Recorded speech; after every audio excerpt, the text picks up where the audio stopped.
Let's watch this video. I got something to say. So I was reading the book of Jeremiah, and this specific verse stood out to me. You probably heard it before. Before I formed you in the womb, I knew you. Before you were born, I set you apart. I appointed you as a prophet to the nations. This is what I took from that. So when the Lord created us, he knew exactly who we'd be, from the hairs on our head, etc., etc. He placed us in his world to save souls while being set apart, being not like them and them not like us. Although God created every single one of us, the non-believers, the sinners, on and on, he allowed us to have free will in the midst of that process, which means that we can do whatever we feel, but it comes with a price, which people do choose their poison. If you choose Christ, you are set apart, and you can kind of tell when someone isn't following Christ, or even sometimes you can be deceived. But that's when fruits come in place. You have to tell someone by their fruits. Now, this verse, it made me think about the book of Matthew,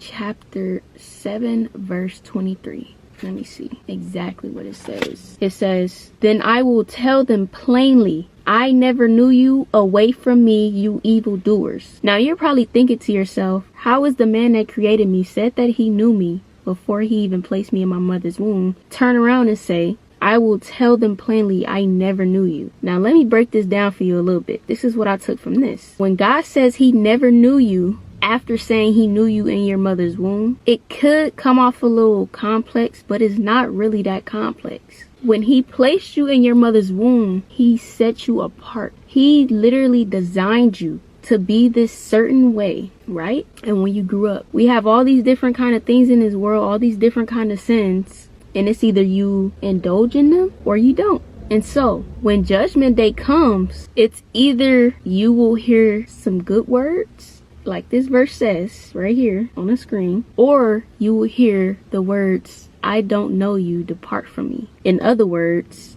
I never knew you, away from me, you evildoers. You had to be doing something out of the will of God in order for him to tell you that he don't know you. It means that he don't recognize you. It means that you don't have the fruits that were placed, that he planned for you. You don't have the fruit, correct? And that's what I took from this.